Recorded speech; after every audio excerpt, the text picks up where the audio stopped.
Are we on? Are we on? Testing, testing, 1, 2. Are we on? Are we on the air? Are we live? Yeah. Are we on? Oh yeah, we on. Welcome to Basketball Heads Live. I am your host, Glenn Pooh Harding. And oh boy, we have a very, very special guest. This basketball head is a New York City legendary street ball announcer. So, every year I like to pay homage to the street ball announcers, and this year is no different.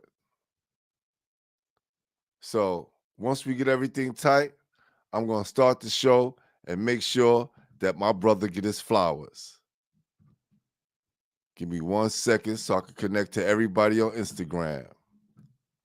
We're going to do this right.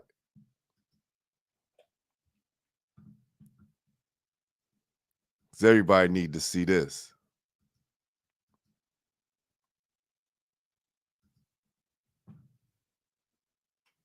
There you go. All right. Let's start the show. Welcome to Basketball Heads Live. I am your host, Glenn Pooh Harding. And oh boy, we have a very special guest. This basketball head is a New York City legendary street ball announcer that has crafted a lane for himself as one of the top street ball announcers in the country.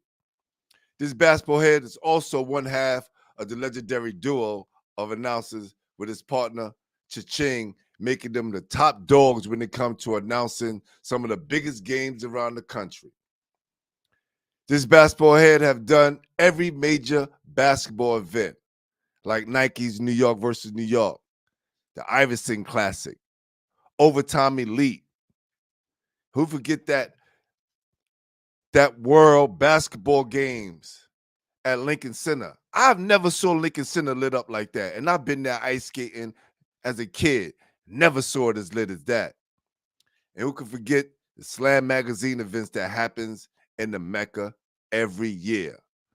Not to mention calling games at Tri-State, and Watson continues to make his claims as one of the go-to announcers for New York City street ball. But let's not get it twisted, people.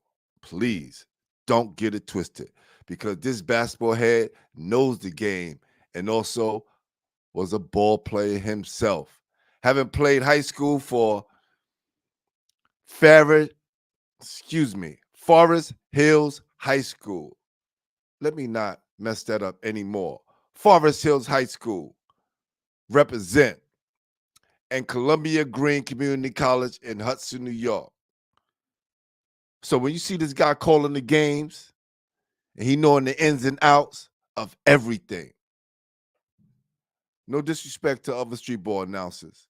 We know a lot of y'all play ball, but he did too. So without further ado, help me welcome to the show, New York City legendary street ball announcer, Jaden, Mr. Talk Spicy, Edwards. Y'all ready?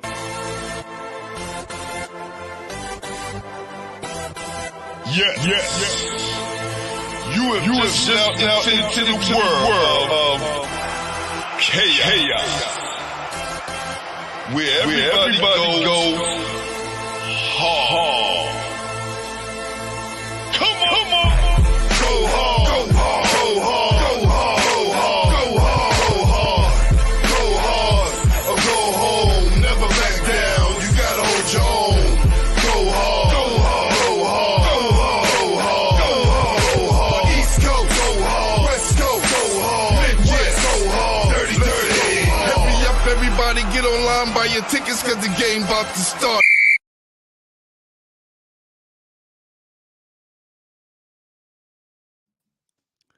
What's going on? What's going on, King? What's up? How you? I'm doing well, brother. Doing well, man.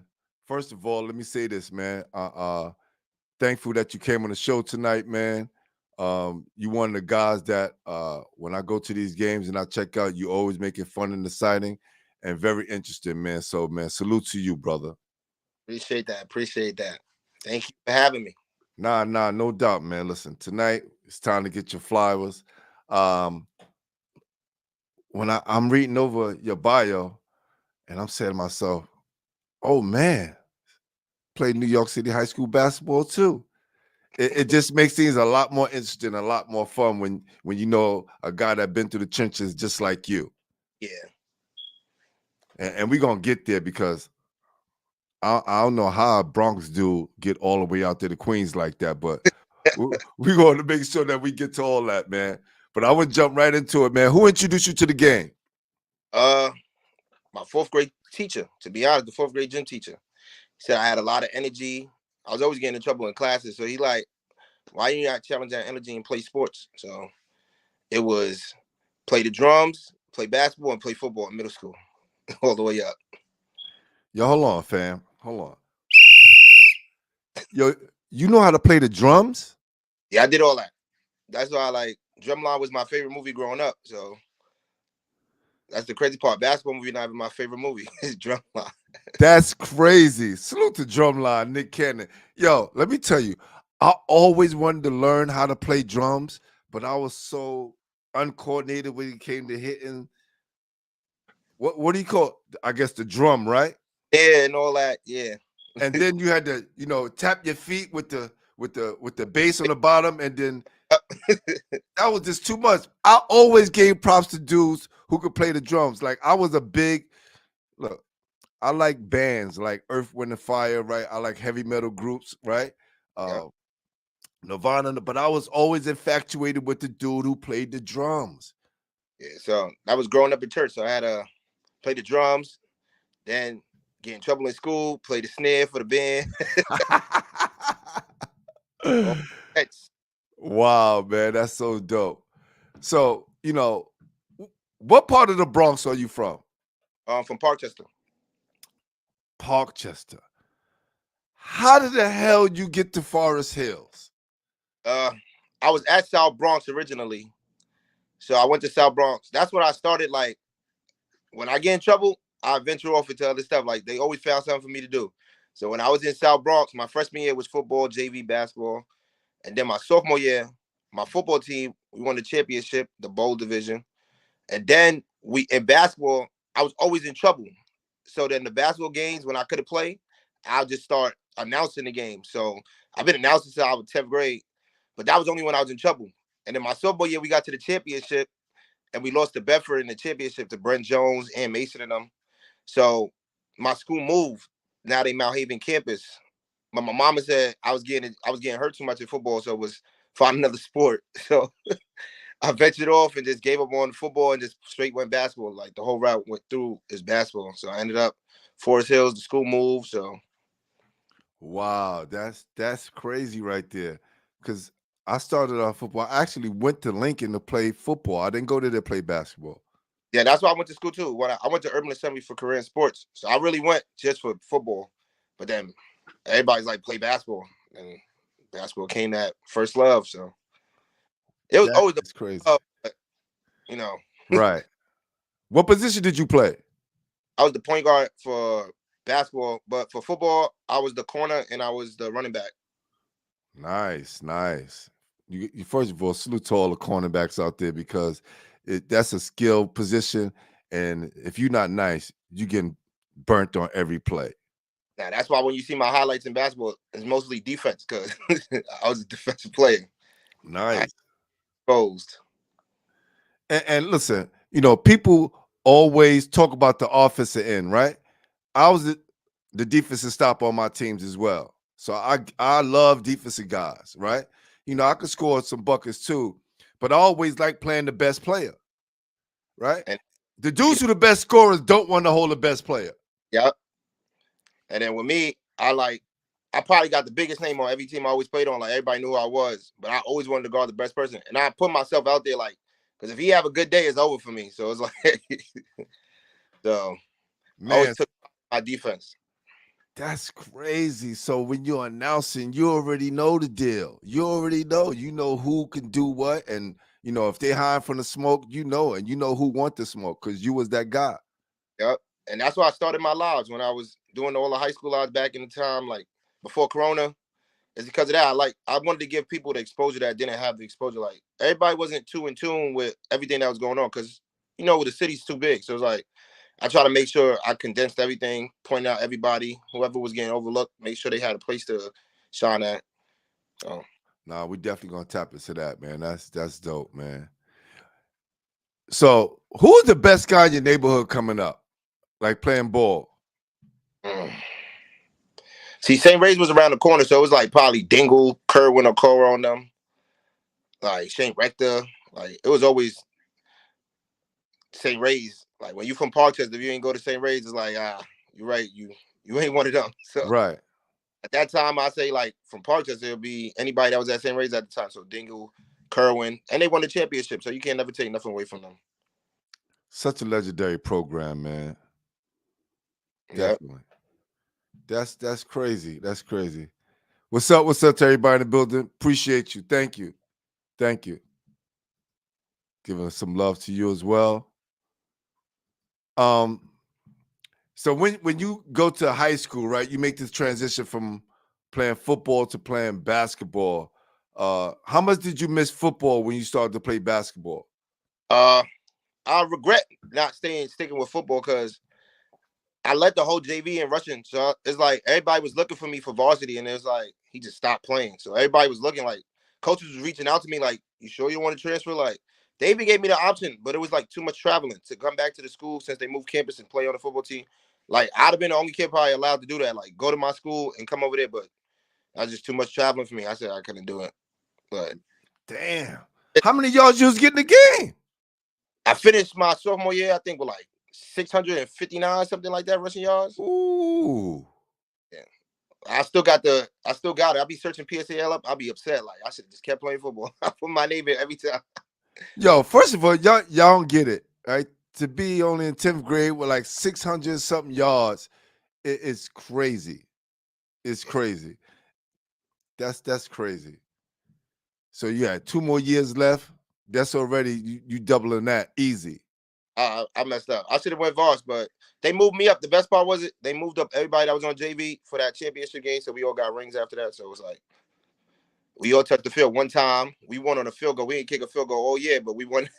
We got a kick off for the win, and we won. Wow. So that was my legendary moment in high school, winning a football championship, because I didn't get one in high school for basketball. So. And I tell kids all the time, y'all think it's easy. Winning the city championship is not easy. So if you get one on any level, be happy because you may never get another one in life. That's a fact. That's the hardest thing to do, win the city championship. That's why when teams win it, I make sure I salute all of them, even the young kids. So. Nah, that's real right there, man. So you made the transition your junior year playing basketball? Yeah, just straight basketball. After my junior year to college, it was just all basketball. How did you get from the Bronx out to Forest Hills? 6 a.m. wake up, take the 6 train to the E or the F train, get to school, walk right down into that big White House school. Because Forest Hills got their own, like we got our own section, so we walk right into it, and that's the school. Like, wow. Now, I asked you that too because I had to do the same thing, being from Bed-Stuy, going out to Coney Island, and that's the sacrifice. If you really want it, right? That's the sacrifice. You want to get up, get out the neighborhood, and go somewhere where you maybe not too familiar, and make that transition there and help you grow, because that probably helped you a lot as an adult right now. Traveling all over the place and being comfortable in any environment that you go to. Get comfortable, like. I had to make myself step out my norm. I could have tried to go to Wings or Kendi or one of them, but them schools be packed up. And I was playing with Kendi in the summertime with Star, with B-Ball. And I'm like, I just go to Queens. And then I played one summer game with Hami brother. That's how I got cool with Hami, with Booby. He came to Dykeman. And then that one game I played with him, I said, yeah, I'm gonna just transfer and play with him. And then I still ain't end up playing with him. So I was in Forest Hill with people I never played with. Like coming from a foreign country, right? That's crazy. So when you start to play, how good was your team, and what role was your role on the team besides being the point guard? I said my team was decent at Forest Hills. It was just we didn't get to have Coach Ben because that was the year he had the probation. So we Got you. over and we had a social studies teacher who really didn't care about basketball. So it was like everybody was just going for themselves. In the preseason, we had our coaches, so we was Right. winning. We had to do again the write-ups.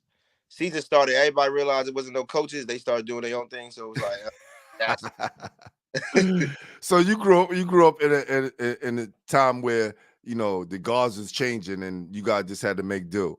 Yep.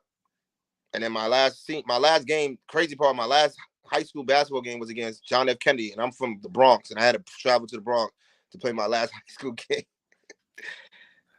Welcome home, fam. Welcome home.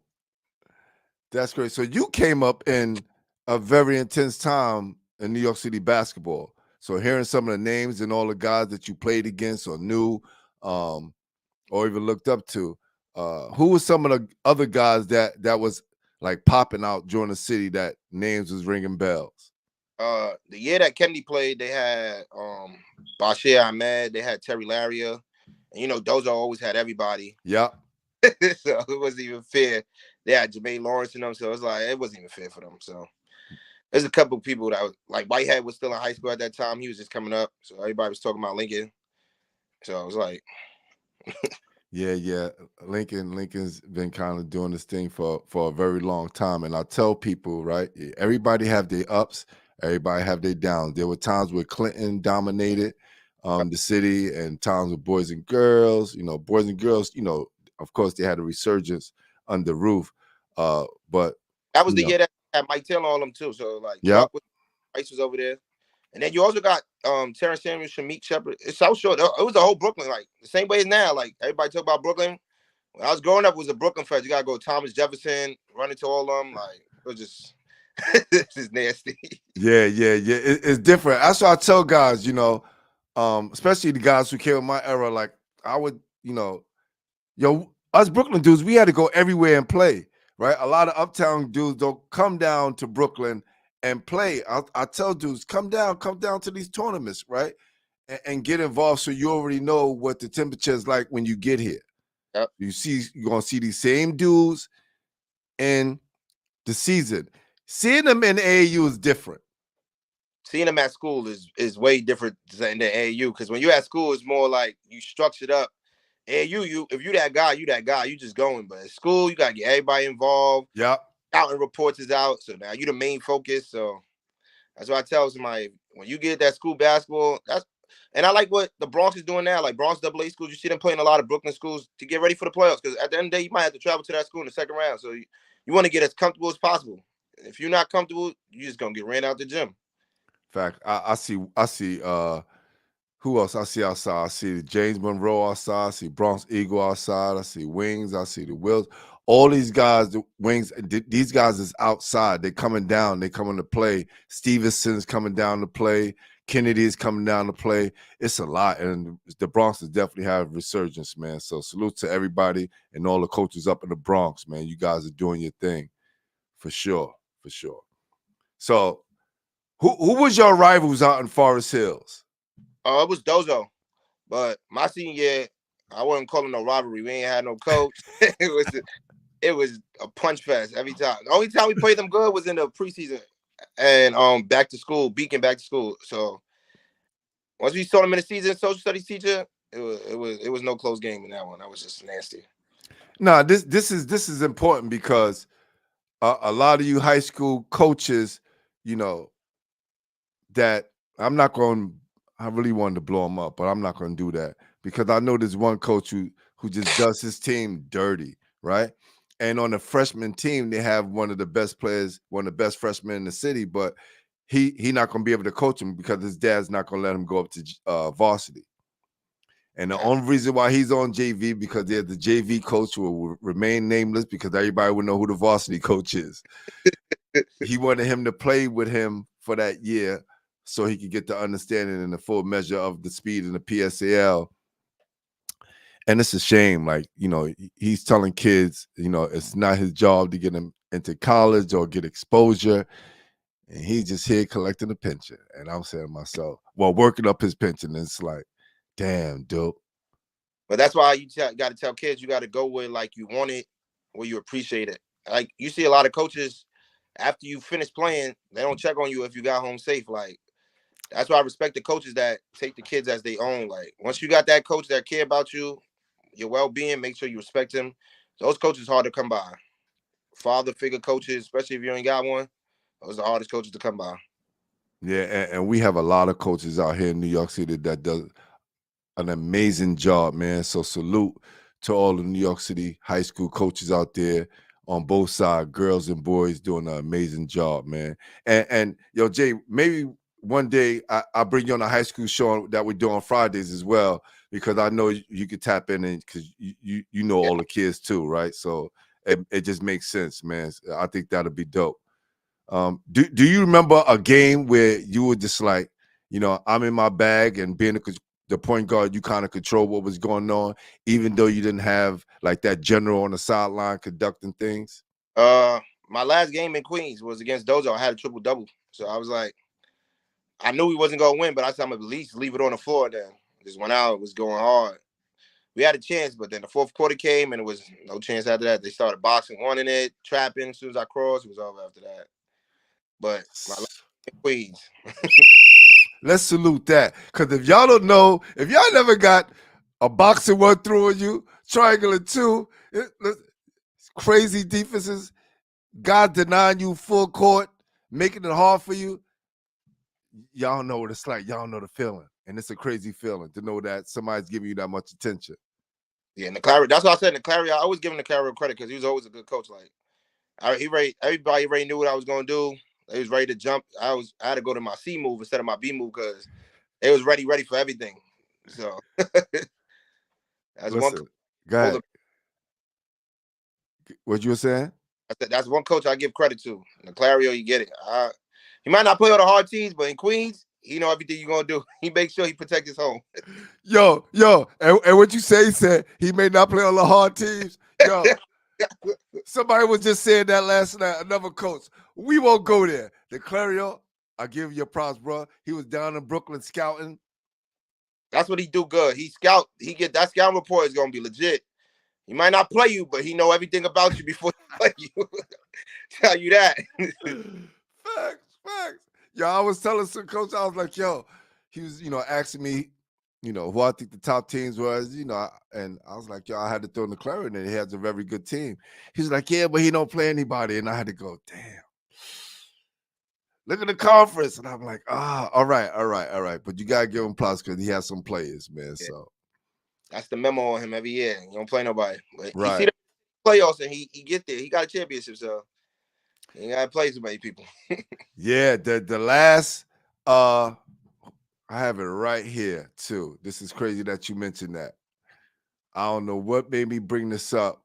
The last city champion outside of Brooklyn in the last 15 years, 1, 2, 3, 4, 5, 6, 7, 8, 9, 10, 11, 12, 13, 14. Yeah, 15 years. Cardozo, 2014, and Wings, 2015. Other than that, Wings championship, it was just Wings versus Dozo. So it was like they ain't have to go back to Brooklyn. Right. Those 2 years, they kind of dominated everything, right? And then it went back to Brooklyn, man. So look, can't take nothing away from Wings or Cardozo. So salute. Y'all got through the rings. It's not easy to do. And Billy, that's why Billy a good coach. And he over at Holy Cross now, so I always give him credit for that. What do you think about that move? Let's talk about that move that he made. I thought it was definitely a step up. He done won the championship, right? At Wings. Yeah. I feel like if you can move on from the public school to the Catholic League, well, you can see which world is better because you hear all the coaches be like, can't do this in the Catholic League, but you can do this in the public league. Now we got a coach that's switching over from the public league to the Catholic League. Let's see if it really changes. And he holding his own. So I really don't know if it's any different. If you could coach, you could coach. That's how I feel. And Billy, to me, is one of the top coaches in the city. So I knew that transition. And Tiny did it too. Tiny went to Naz out of Lincoln, and you see how far he got. Final Four his first year. So if you could coach, I give it to you. That's not an easy job. Not at all, man. And to maintain, right? And the thing is that you want to go somewhere and definitely maintain your status and your reputation. And he has done a great job with doing that. And he has a team that plays hard every night. And they're only gonna get better because this is his first year. And more kids gonna want to go to Holy Cross and play in that competitive league. So I think that's dope. I think that's very dope. How did you get up to Columbia-Greene Community, and who told you about it? I was with Tippy, and then Tippy took me under the wing because he noticed the Forest Hill situation got a little messed up, so he took me under the wing early. And then it was Adrian and Coach Fogel. Fogel passed away, but Fogel made sure like every time I was situated. So, but Adrian went to school with the head coach that was at Columbia-Greene, and he was like, I ain't never win nothing, so I'm coming out here to get some city kids. And Adrian said, I got the perfect kid for you. Like right away, freshman year, just starting. We ain't go to regionals in 10 years after school. My freshman year, we went. Coach got a new job. He just left us with another coach. Second year, I felt like I was at Forest Hills again. So Yo, hold on. Let's go back that first year though. It's crazy how because you're a difference maker. yeah, Right, you're a difference maker when you could do that and put a team and a school and a whole school. I don't care where you at, what school you at. If you could take a school and put them in a better position, you done your job, man. And maybe that was the blessing right there. I was thrown in the fire. Like preseason, we had people playing with us. Season come, they telling coach, I don't think it's gonna work for me. A lot of people failed off. That was just me. I got Ty, Jordan, and we just carried the team. We went to the regionals. We lost second round. So second year, coach said, I'm going to get a job. He told us right after we lost too. He said, I just got a new job at Pratt. I'm going back down to the city. And then how come he didn't take some of you guys? He didn't take some of you guys? Take none of us. We stayed back. Wow. That's crazy. Let's talk about Tippy for a moment because he's very integral part of the city. Help so many kids, man, including yourself, man. How important is Tippy to our city? I think he's the main plug in the city because when kids ask me, yo, can you help me? I said, I can't directly help you, but I could tell you who can directly help you. I send everybody to Tippy. Like, it's not even a question who to ask. Like, if you need a school, I tell them, go to Tippy. Like, that's all I do. And he has a junior college report that he does, right? He gets every Big Apple Sports. He gets all the that weekend, the exposure weekend, be the best because all the college coaches come down. You never know who you're gonna see, who gonna get picked up. But like Tippy's that guy. Like I give him all the credit for my college success I had, my degree. I got an old degree, graduated. He said he would have moved me if he wanted to, but he said just go there and do what you gotta do, finish it out. I finished it out, got my degree. I can't complain.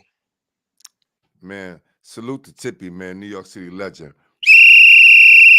For sure, man. That's so dope. So this is why you also are involved, right? Because I see you down there, you calling the games, you're making it fun, you're making it exciting. And that's dope, man, to be part of something that, that you went through as a kid and come back and help the next generation do the same thing, man. So salute to you, brother. Appreciate that. Some people get, a little big and forget where they come from, man. I see, man, you always 10 toes down, man. And I always remain humble because I've seen a lot of people lose it like in bigger and higher places than I ever been. So if that could happen to them and I'm here where I'm at, I don't want it to happen to me. So I always remain humble and I always support everybody because support free. Like there's nothing wrong with supporting somebody. If I can't help you, I know the next person that can help you. Like, and people call it people using you, but I call it like I'm helping. I don't care what you use me for. I'm gonna have a blessing waiting for me at the end of the day. I always call myself a blessing, so I don't bother me. Yo, bruh, That's so crazy because I see it the same thing. Like I don't do none of this for clout. Real talk. Like my guys been telling me to do a basketball show before I started it, and I was like, I didn't. You know, when people hear my story later on, like I left the game of basketball, like really left the game of basketball. I wouldn't go to any high school games. I wouldn't. Sometime I would peek in and not even get involved. I wouldn't go to tournament games. That's a whole nother story. But how I came back into the fold because during COVID, a lot of our guys is dying, right? The Dave Edwards, Mo Kirby, Chris Brooks, all these guys, my guys, right, who I came up with, and I just looked at myself and said, "Damn, that could have been me. We all around the same age range. If I leave, nobody really know my story. What the hell is going on?" And sometimes you have to be of service, right, and start to take a life of his own. And then I started getting to high school because I was going to work and I was getting the paper to try to figure out who was doing well in high school. And I'm mad because no one's covering them. Yeah, the paper stopped. Like growing up, you always I didn't know that. And that's how far behind I was. Yeah. But that's why I started doing my Instagram on my Facebook. I did it on Facebook. I ain't never had live. I did everything on Facebook. That's how me and Cha-Ching became so close. It was Cha-Ching, me, my brother Ike, and we all just was together. And then Debo took us all to family. But when we started everything, it was just straight high school. And then Ike saw a vision. And that's why he calls, like, we got a whole brand we call Visionary. He saw the vision. He said, yo, we're going to take over this high school thing. I was the DJ on my phone while Cha-Ching was announcing games. And then Cha-Ching just left and there was nobody there. So I just had to get back to my old days. And I just remember in high school, I was doing it in 10th grade. So what's the difference now in front of people outside is like, and if they don't like you, they just don't like you. But God bless me. And I said, that's why I said I'm a blessing because I ain't never go through that nowhere. Everywhere I went, it's like, everybody be excited after the game. They'd be like, yo, you did a great job. But once the high school kids was happy, I did it. It was the perfect time. I did it at the perfect time. I say that. Man, so it wasn't something that you kind of went after. Someone kind of gave you the mic and asked you, can you call the game? What was that feeling like when you was in high school calling the games, knowing you could be out there, but, you doing this part of it? And I was like the school, like the funny guy in the school. Like everybody knew who I was on every floor. Like it was 3 schools in the building, but every floor knew who I was. So it's like, I'm having fun. Like, I don't care. We winning. And I'm thinking I didn't take it at that time as a punishment, to be honest, because it's like I'm still having fun. I'm at the game. We enjoying ourselves. Like I'm playing all the music. I do whatever I want. So I never looked at nothing I did as a bad. It was like I was on punishment, but at the end of the day, that turned out to be a blessing because now look at what I do. I'm out on the court. I'm watching people. I could be on the court, but I like what I do, and I can't complain about what I do. So I wouldn't change what I do for nothing else. So I'm happy. And you do such an awesome job too, man. For real. So when I saw you at Maine Hoops, I already knew this in the summertime when I saw you, but when the games is going on and so much traffic is going on, it's like, oh damn, I forgot to holler at my guy. So I said, yo, this is a perfect situation, bro. I said, yo, we definitely want to make it happen. Pictures, but you had got them, so I messed up on that one. Well, yeah. Yep. Nah. But look, I'm glad you're here right now, man, and I'm getting to know some things, right? And he said Spice is the only announcer with Allen Iverson in his phone. That is legendary right there because not too many people can call AI and get them on the phone. That's crazy. Yeah, so that was a blessing too, though, and that all came from just doing what Mousy asked me to do his tournament, and then Bobby Bates, they needed a part. And they had to use Tri-State to practice. And then they said, yo, do the practice. I wasn't even on the game. Bobby and my bro Ike was together. They was close at that time. Ike bombing me, Mousy bombing me. I'm like, but I want to do what Cha-Ching. Like, Cha-Ching doing it. Like, he always do big streaks. So I'm going to feel bad. Like, how am I just going to come and take my brother? I always, as me as a person, I don't do, divide and conquer. If you want me, you got to take the person that was before me.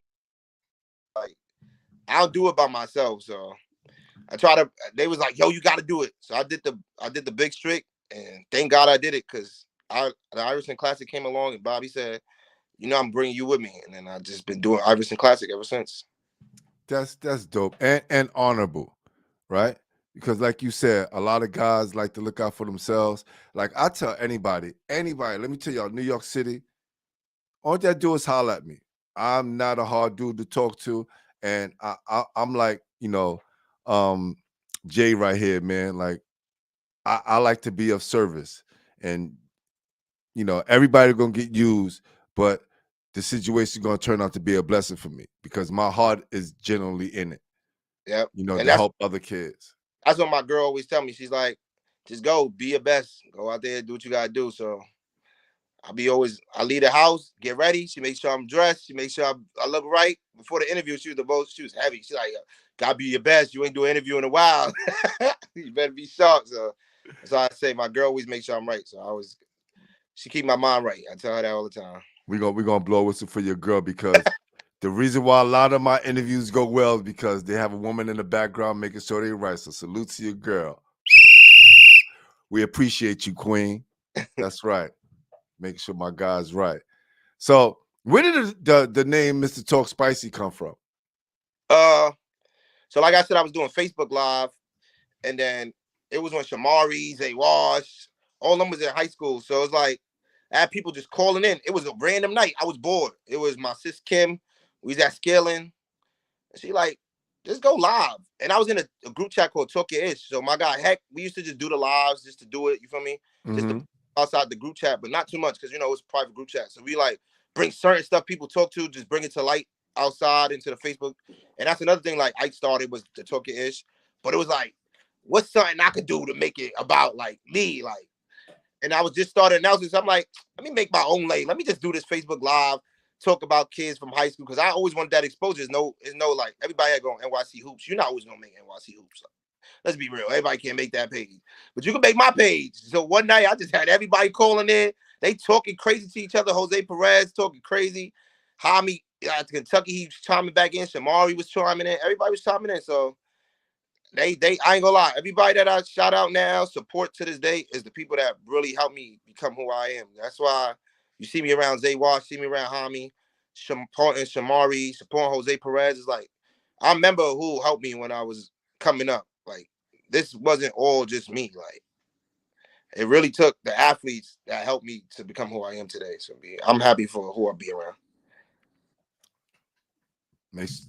For a solid individual, and people never forget the real ones. Never forget who was there on their come up, right? Because I always tell people, be good to people because the same people you see coming up and you're not good to them, and as you coming down, they rising up, they're looking at you fall. And then I knew they wasn't gonna tune in just to listen to me, but everybody was tuning in because to listen to what them high school kids wanted to talk about and to win that championship. So I'm happy for them. I'm happy how far their careers went too. Like, and that night didn't mess up nobody's career. That's all I'm happy about. But it was like I told them, if you can't stay the heat in the kitchen, you can't come on this live. And then ever since then, they were like, "Yo, you spicy. You talking spicy."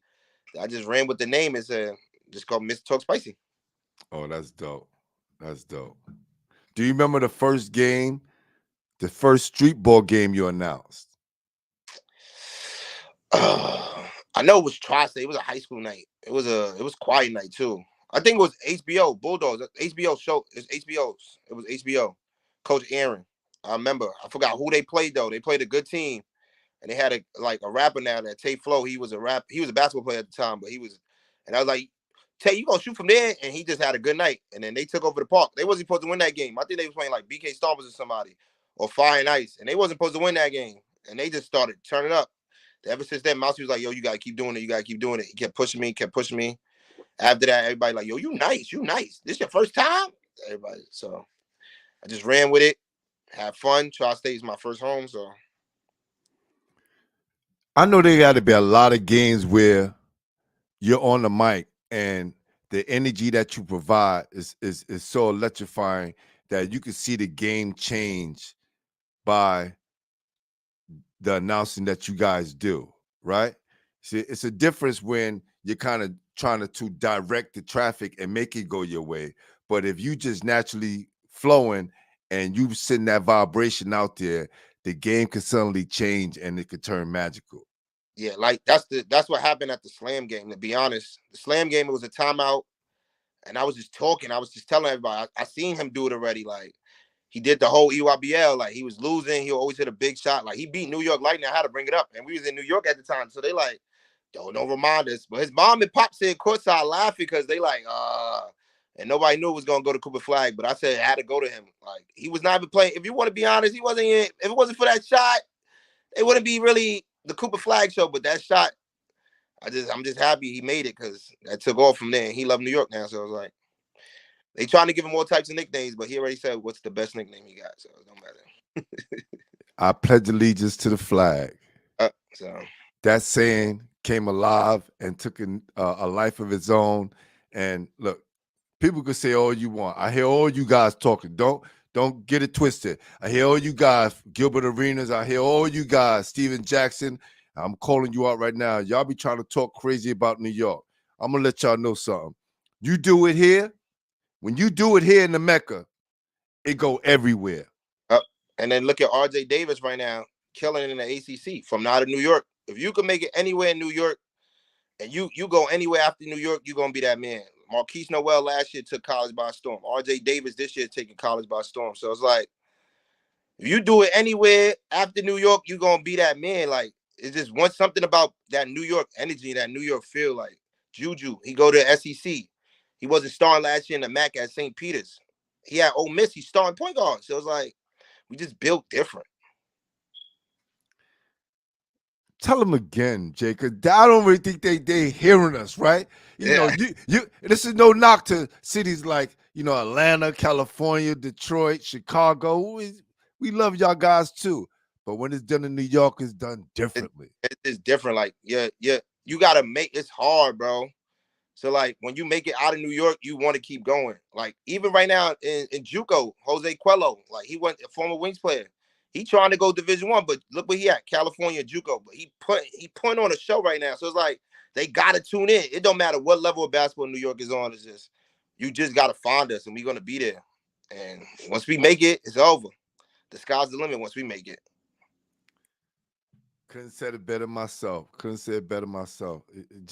It irks me when these guys want to talk down to New York. Like we've been running things so long. We understand like the stage is kind of even out as far as talent. We get y'all.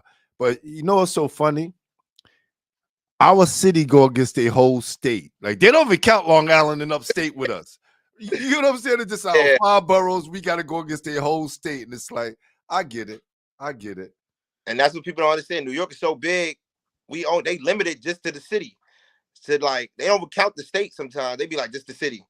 But Obi Toppin, another one, like look what he doing in the NBA. Like he was somebody that you wouldn't even see like, oh, he going to the NBA, but like right out of Dayton, 810. Won every Player of the Year award in college. Now he in the NBA. So it's like, and he played the Knicks tomorrow, the team that he got drafted to. So it's like, I'm just be happy for all the New York City kids. Jelly Fam took over the worldwide. Like with a layup. He wasn't even dunking. He did it with a layup, and it went viral, and everybody across the country, Jelly Fam, everybody's doing the layup. Kentucky next year gonna get Boogie Flan. So it's like, imagine when the New York kid go to Kentucky. They just gonna be the most loved in New York. So it's like Ian Jackson go to North Carolina. We just after RJ leave out, you get another New York City kid. So it's like the Blue Bloods know where they gotta go to. Facts. And then Bryce Wills make the whole Stanford go crazy. So it's like it's just New York. Ty Jerome. It's like so many players that you just watch just do it. Jose Alvarado, like he got a whole nickname, undrafted, right out of Christ the King, ACC. Facts. And they didn't draft him. What he do? Go to the NBA. Now I'm gonna do these steals. What they want to do? Copy his wave. Like we just trendsetters. It's New York. I hope y'all get it. I just want to let y'all know. I hope y'all get it because I'll be watching, and every chance I get, I'm gonna be on y'all ass. Pause. Let y'all know, New York still run the country. We are the Mecca. Yep. For sure. So, tell me about Watson, man, because that's someplace that I have to visit this summer. I've never been to Watson. What's the temperature like up there and the vibe? Give everybody, the You whole ain't vibe up there. watching. I wish you'd been to Watson when it was 2 courts, when it was the 2 small courts. And then you would understand what Watson was when Joe Poe was announcing, like Corey Fisher going out scoring 105 the day before Kemba Walker come home from UConn, play a game. So it's like Watson is the community. So like they'll come, the community is always going to support Lee Green, Terry. Like they always going to get that support. High school division to me is the best division in Watson because you know the kids gonna play hard and the court is 94 feet outside of the summer. I don't think grown men want to do that. So, but the high school kids they gonna play hard. And Coach Ad Lehman, shout out to Coach Ad Lehman. He won it the year before with when you wouldn't expect him to be the champ. He won it. So that's how crazy it is. Now, trust me, I'm coming out there this summer. That's my word. You know, we do our own basketball tournament here in Brevard. So, and we only do high school as well. You know, That's everybody love us, and we give the kids a chance to play under the lights, right? and Not too many places in the city you can get to play under the lights. that's why I like Top of the Hill. TOH is in the Bronx too, straight high school. And you'll think grown men gonna play like an NBA player might walk in there. Well, we got future NBA players in high school. Don't get me twisted now. But like they pack it out every night. Keyshawn and Jones, they pack that park out every night. So it's like I respect them for that. No Anybody doubt. high school and could get the park packed just for only high school, I respect. Oh yeah, it's standing room only. We doing it up. Munch, what's up? He said facts. He said plus in the women's game, nothing like New York basketball. So true, so true. I remember them going from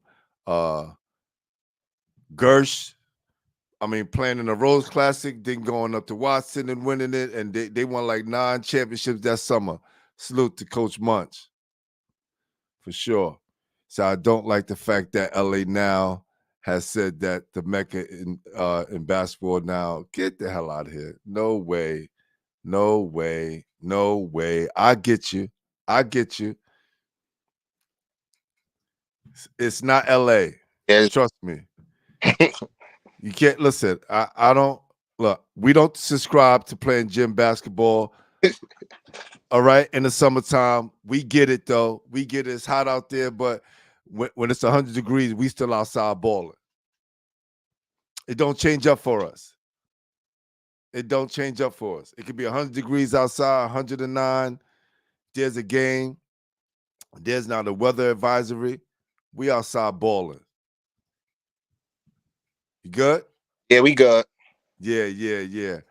So now, you mentioned something about Corey Fisher, right? Yep. I had Ken Stevens on here, I think last week or 2 weeks ago, and he talked about Corey Fisher, scoring that 105 points. Yeah. Now, for guys that was the day that live in Brooklyn, because we saw the picture, right? He had the Dykeman uniform on. We thought it happened in Dykeman. But then Ken told us, he was like, yo, now it's been some years. I'm going to tell you the real story. And when you mentioned that, I was like, damn, that is so ill. And look how we protect each other because we didn't want to get in trouble, correct? Yep. Because it was the sanction rule, and then he still had to sit out, and that was the crazy part, but that 105 was amazing. Wow. Why did he have to sit out again? Because you wasn't allowed to play in multiple tournaments, and it had got out that he played in Watson, and it wasn't in Dykeman. Wow. Porters had already wrote it up before the picture came out, so it was already out. Y'all gotta slow y'all roll, fam. Let us handle that, right? When it comes to our kids, let us handle that because y'all just doing it for to sell some papers, and y'all can mess up a kid's life. Yep. But Corey Fisher was one of them, though. I ain't gonna lie. Kimber was always my favorite player, so but Corey, he caught my attention though. No doubt, Corey Fisher is definitely special, man. What makes you and Cha-Ching's partnership so dynamic? I feel like it's the way we started. Like he announced my games, then I started doing music. Then every move, every segment of what he did, it was like he went to Dykeman. His first night in Dykeman, I was there for him. he asked me before he even left. He was like, "Yo, you think I should do it?" I'm like, "Why not? It's the biggest park in New York City. If you could do Dykeman, why not? You already left your mark on Tri-State. They was booing you at first in Tri-State. Now they love you Yeah, so he much. said that. Yeah. Dykeman, you take Dykeman over, we take the whole city over." And that's how I felt. Like if my brother could go to Dykeman and take that over, I was winning regardless. Because we accomplished what we wanted to. We wanted everybody to focus on high school, and the way he had Tri-State before he went to Dykeman, it was just amazing. And then his first night in Dykeman, he got a call, Yada Gaines. Lance Stevenson sitting in the crowd. He wasn't even going to play. But the game was so turned. Cha-Ching had it so lit. And he got dressed. And I told my brother after that night, you stamped here. And then he just took over. And it just feel like it's the support. Like everything I tell, I support all my brothers. If I call you my brother, you don't got to worry about nothing. 1 foot, no foot, I'm going to get there. I'm going to make sure I'm there. No, that's real. And you see what these guys are doing, right? They tapped into the high school. They didn't do it because they was trying to get clout. They was doing it because they were trying to help kids that needed spotlight put on them, right? And when you're doing things out the kindness of your heart and you're trying to help another individual that been through the ranks like you, or you see that need a little bit of help and you kind of help them, the blessings continue to come, man, in so many ways. And you don't do it for the blessings. You just do it because you want to help somebody else. That's why I always shout out my brother Ike, because he brung us all. He said, "Yo, y'all got it right now. So like, let's challenge it on the kids. Like, let's put the light on the kids because they need it more than the grown men. Because the grown men is situated. These kids need all the attention they could get. And then that's when all the apps started coming outside, covering high school basketball, and then our vision just came to like fruition, like came full circle, and high school basketball took over the whole city. Yeah, that's real, man. That's real. Tell us more about Ike. Right, because it seemed like he played a major part in you guys' success. Yeah, he just keeps everybody full circle. Like he not in New York no more, so it's like he in California, but he's still around. So it's like we still talk to him every day. Like, but he kept me in Cha-Ching. I can't lie, he kept me in Cha-Ching. Like he keep us like together. Like he makes sure he stay on our heels. Like yo, y'all bugging out. Y'all not doing this right. City look crazy. Get this in order. But he played a big role in the basketball community. I ain't gonna lie. A lot of people might not like how he say what he got to say, but when he finished saying what he got to say, and you take a couple months, probably down the line, probably weeks, probably, you'll see what he's saying makes sense. It's just his delivery be throwing people off, but the message be there. And I always tell people, it might not be what you want to hear when you want to hear it, but that message, you got to understand it once after a while. It took me a minute to see where he was coming from, but once everything started playing out, as you get older, you get more mature, you get wiser, and you see like people not out to hurt you. They really out to help you. So I always respected that. No doubt, man. No doubt. When I started getting into this, I had no clue what was going on. I didn't know about the tournaments, anything. I just had to kind of venture out and kind of see what was going on. I hear about some things because I told you I was so disconnected from everything. I had no clue. People would think I've been on this forever. No, I came back into basketball 2020 after being away from it since 1995. I'll say 1995. I played my last pro-am game in West Forth. We lost to Prime Time and that crazy team that they had, right? With Ant Mason and all them, Speedy and all those guys. And I was in the music industry and I was doing my music thing for a long time. And how it all came back and shifted, being locked down and starting a podcast, able to get neighborhood court fixed and start the tournament back up, bring the tournament back and start doing the thing. It just organically happened. And I think sometimes you're ordained, right? You have a mission, right? Because even, you say, you have problems with your coach not being there, you go to college and then that happens again. And then, but you thrust it into the position that when you was getting in trouble, when you ain't think it was supposed to help you, this was going to be your blessing later on.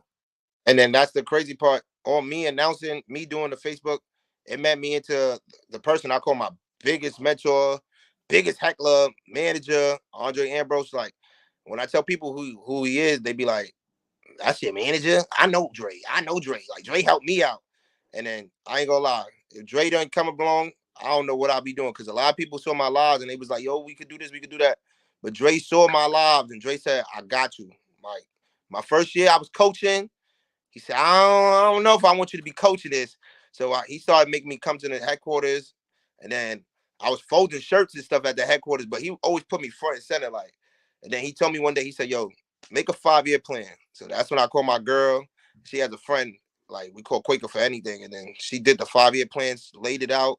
Dre said, we're going to knock all these plans out in these 5 years. And then we did another one. So Dre, they played a big part, but Dre came along at that run when it was like the announcer talk spicy time, and Dre just took me to full circle now. That's why I ain't gonna lie. A lot of events I've been doing, and a lot of events I get, he the email address, and if he don't answer them, I ain't gonna get them. So, if it wasn't for Dre, a lot of stuff, it won't be no talk spicy at these events. So I'll be honest. So, No Andre, doubt. big part in Mr. Talk Spicy whole career. So can never leave that out.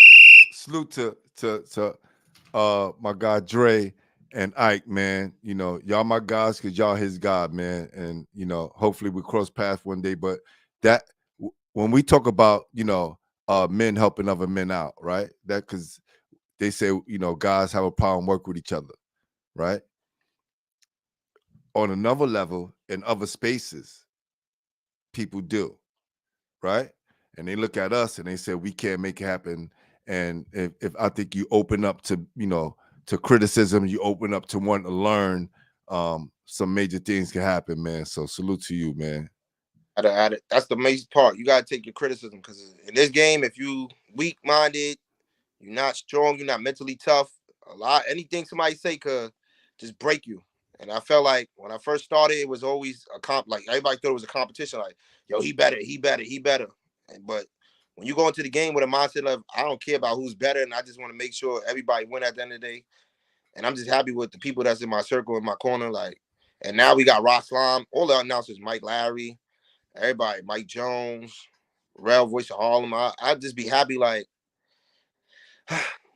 It just once we do it for the kids, we good. That's how I feel like in this announcer world. Like once we helping somebody get better or something, or accomplish something, like might get an overseas contract playing because you announced that day, you brought all that attention to somebody sitting in the crowd. Like they probably wasn't even in tune, but just something you said just caught their attention. They just started focusing on that one person and got them a blessing. That's how I feel in this announcer world. Like we really control a lot, and we don't know until Y'all do. till somebody tell us we did something for them. We don't know what we really did. So that's why I make sure every chance I get, I can bring somebody full circle. Like, no, watch out for this person, watch out for that person. So I always make sure that I get one of you guys up here because you guys are such an integral part of New York City basketball, right? Because it's all part of the fabric.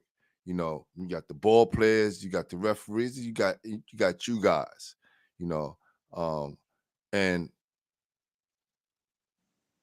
when we talk about, you know, those main ingredients, right? Because street announcing started here. Street ball announcing started in New York City. yep. And now you got it taken off everywhere around the country and around the world. How does it feel to be part of that legacy? Because there was so many guys who came before you guys, and where you guys have it now is just so amazing, man. It feel good. Like even seeing like the Voice of Harlem, Booby Smooth, Duke Tango, Joe Pope, because I gotta make sure I shout all them out because like Cha-Ching, they all like played a big part. Like I'm younger than them, so I gotta make sure I say them 5 people names. Like just to be mentioned with them, it feel good. Like because what they did for the city, like anything you could do for a city is crazy, and especially this city at that, the most criticized city. People hating on you, people trying to take your spot, and you know you got to be strong with it and fight for what you got. Everything you do, you got to fight. Like I hear they stories of how they started, how they didn't get liked. So it's like they didn't give up, and once you don't give up, that motivate me to be who I am more. Like who I am to give up on something, and they didn't give up, and they came before me in probably tougher times than I did. Like so, I look at that to be part of that. I'm happy. No doubt, no doubt. Y'all appreciate you, man. Appreciate you. Definitely, Chariot. Appreciate you. Thank you. My guy Jay said, real talk, I feel the same way about covering high school ball. I'm glad there's more independent outlets out there now. You know what Jay I'm saying? Carter, Jay was there when I first started announcing, so it's like he still be playing and announce. So that's one thing. And then now girls basketball is taking over, so it's like it's everything. Yeah, yeah. So, and we're on that subject. Who are some of the top players in the city that you like to go see, and that makes the city that keeps the city going? My main one, I like Ian Jackson, Chopper, Boogie Flan off rip, and then B Stores, Top Turnage. There's a lot. Braille in that step. I can't forget. I can't name a lot of people because I be coaching this summer. I need all my kids like JoJo at Eagle, Chicago. I remember them like. There's a lot of my players out there. Josiah at step, Haas at step. So like, there's a No lot of doubt. kids coaching in the summer. So I don't want to leave nobody out there. They be like, yo, bro, you ain't say my name in the interview. You want me to play? Right. Yo, listen, JoJo did well against Luha, man. He played well, man. He kind of dominated the big guys down in Luha, and I think they should have given the ball a little bit more,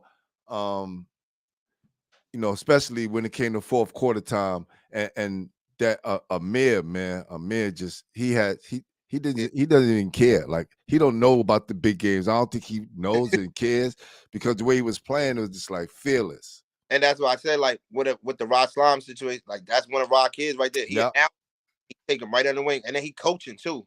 So like, we go from announcing, we got other options, and we be taking these kids under the wing. So it's like a lot. So like, we got to be role models in this thing, and like, and I ain't really signed up to be no like role model. I didn't know how far this was gonna take me, but I'm just happy. I'm a blessing, and I can help people. I swear, like. Because these kids, they really look up to you. You don't know how much they look up to you until you really reach out to them. And they be like, well, he hit me up. Like, he talking to me right now. But, like, Amir, as one of the freshmen, him and Anderson. Yeah, those are my top two right there. Making sure the city's on where we got to be. And then there's a lot of kids coming up, like Little Hack, Amari. So it's like, city ain't going nowhere no time soon. So they competing with us. They got to catch up more than that. We got a lot. So nah, that's real. That's real. We got a lot more clips in the chamber.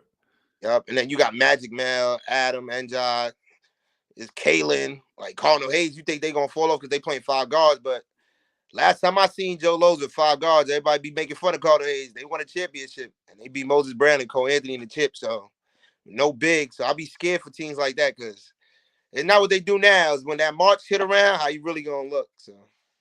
And they bid a stack Christ the King this year as well. At Christ the King. That's what I said. When them teams like that, they scary.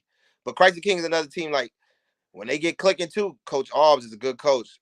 And then now you got Naz. Naz is just G. Irv. G. Irv just got that coach, like, he playing still. So that's a scary team too, because he coaching like he playing. So it's like, I like the Catholic League. I love the public league too, because, I played in public school, so I can never forget about public league. But the Catholic League is competitive. I love it. I just love New York City basketball. It's all competitive right now. Everybody thought it was going to fall off because people leaving. And then you just look around, it's like, dang, it's another kid. So. And I think sometimes we shoot ourselves in the foot sometimes by always complaining about the kids that's leaving, right? Yeah. Again, what you said in the beginning, if a kid can find a better space for him to succeed, let the kid go and do them. Yep. Right? There's so many kids here that is going to need our help. So we just got to keep pushing, man. We got to keep pushing. I really respect Smoke, because the Smoke, we coaching kids when they're young. They get to high school, they might leave them for a little bit. But when they want to spin back, the door's always open. I noticed that with Smoke. If you notice his team right now, he had a lot of them 6th grade, 5th grade. They leave, they go to high school for 1 year. Everybody like, oh, how they end up back at South Shore? Because Smoke had them already. So it's like, just got the kid right back. So I just like coaches like that don't hold grudges. They young at the end of the day. We grown men, and we make mistakes still. And we turn away from people, and we got to spin back and hope that door's still open. So I'm just happy that we don't close no doors on no kids. That's the main focus. Nah, that's real, man. I've been working with kids, man, 25, close to 30 years. And one of my students sent me a Facebook clipping of a teacher yelling at the next class down the hall. And another student sent that to her, was like, no, this is Mr. Harding right here. And I'm saying to myself, wow, They still remember this from 5th grade. It's Yeah, crazy. yep. You never But know. they never gonna forget. Kids never forget nothing. So that's why I said you might do something to a kid, he blow up now. He that man, he gonna be like, remember when I was a nobody and you just said you ain't want me? Now you want me because I'm hot. Like they don't forget. I talked to my friends that made it. They don't forget. They remember every little thing. Who cut them? Like, bro, you still remember that? Yeah, they cut me. They the reason why I do this. Facts. Listen, I think uh it was around the time when Juicy came out. This how long I've been doing this. And it was, I think maybe 97, but still Juicy was still a classic. And I never forget when Big said in the beginning, shout out to my teacher that said I won't be, be anything. Right. He ain't forget.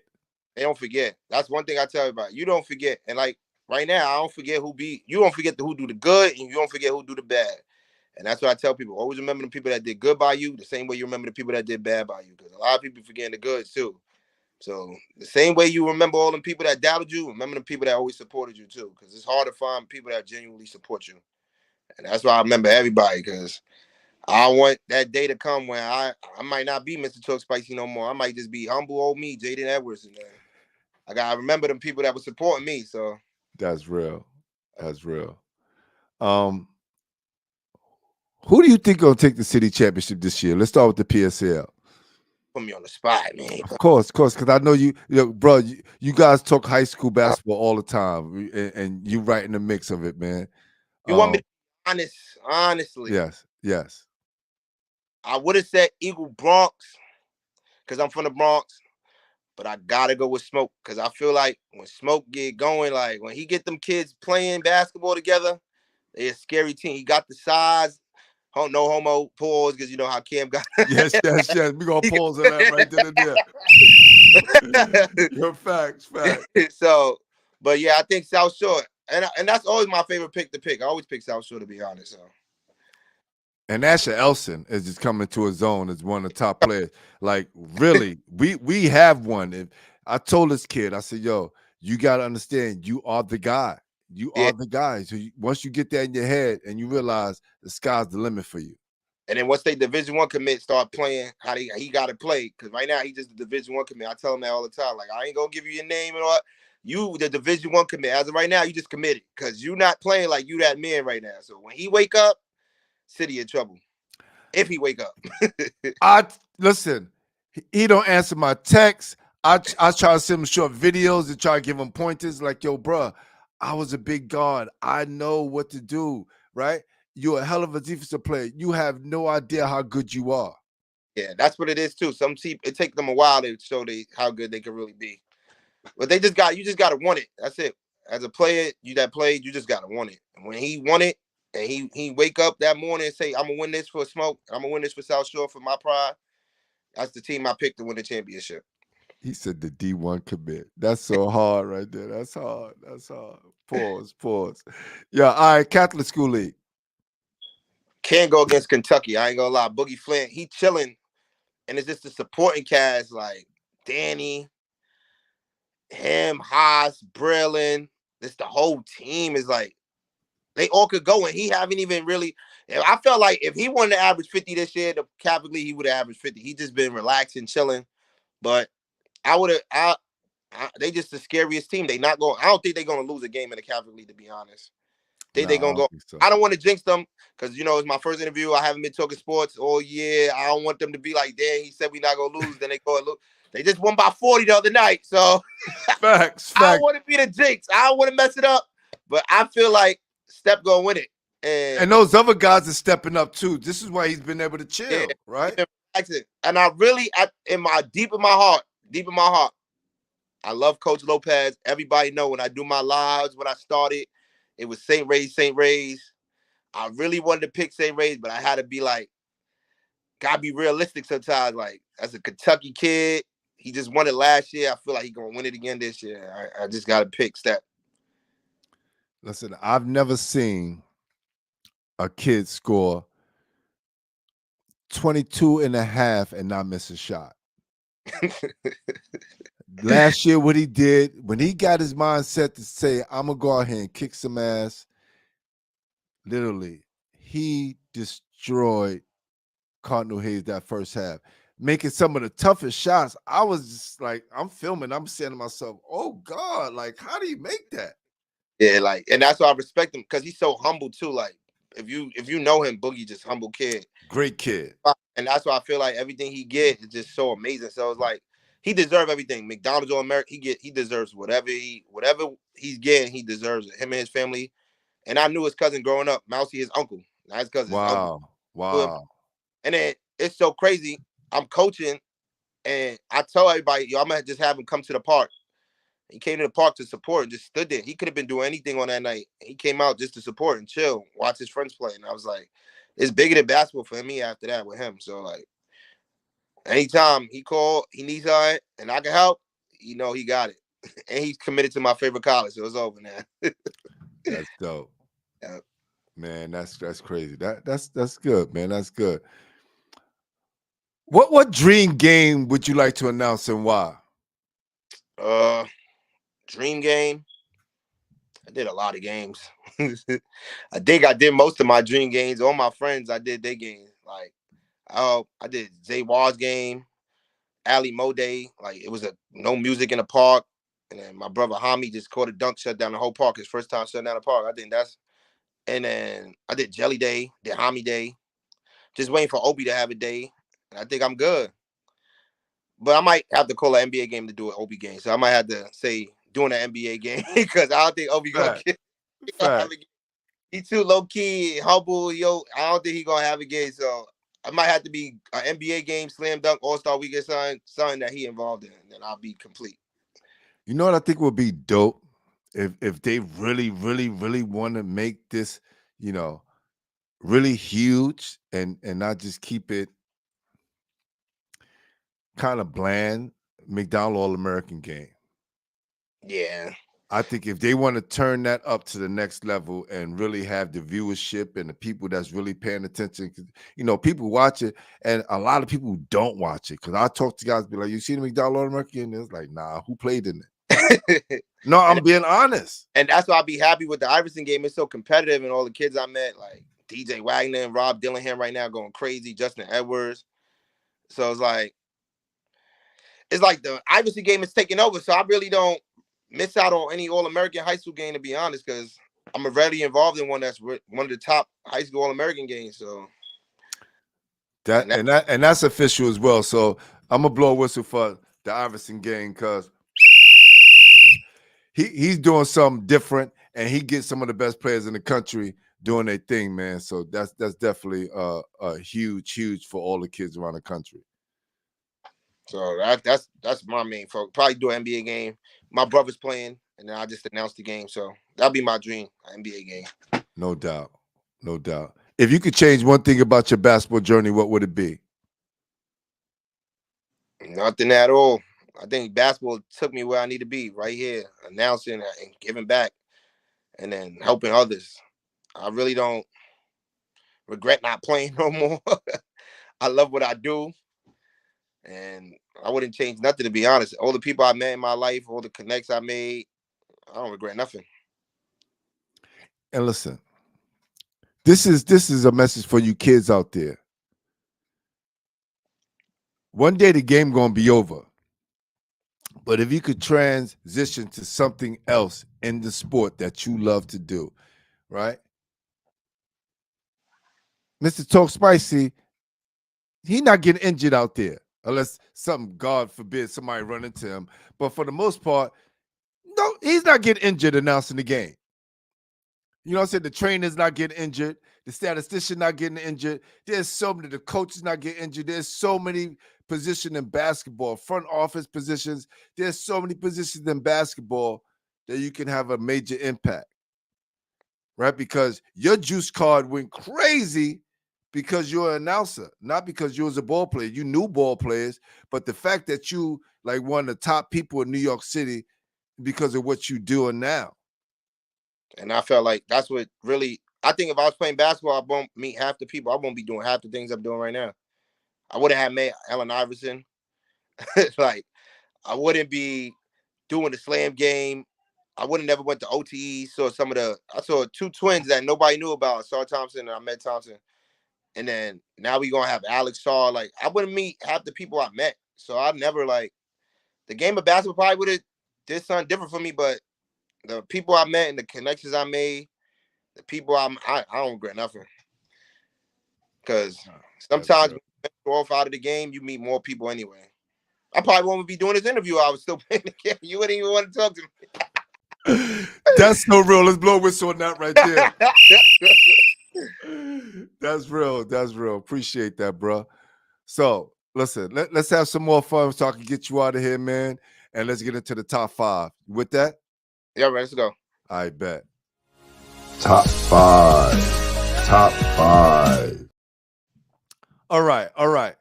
Top 5 players from the Bronx. Ever?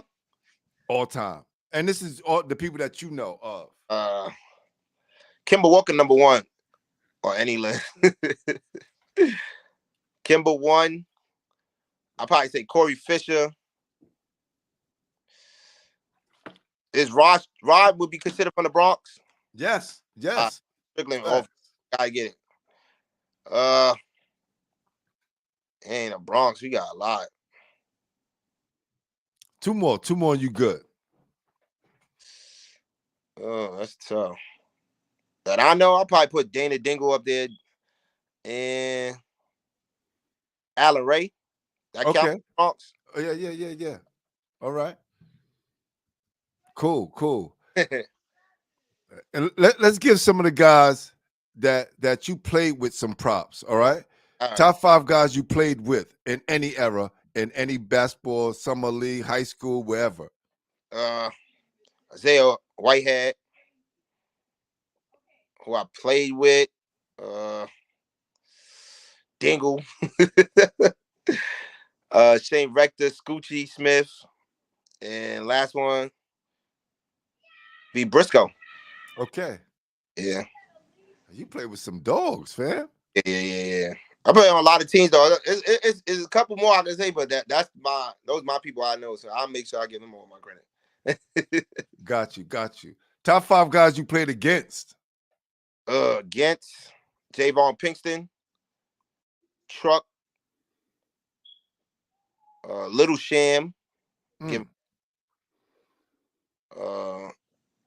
Omar Calhoun, and Devontae Graves. Wow, that's crazy. That's crazy. Yeah. All right, last one, and we're gonna get you out of here. Top 5 players in New York City history. Oh, you're trying to set me up. Now look, again, this is your perspective. Everybody who came on here, no one said the same 5. I say Lance Stevenson, Stephon Marbury.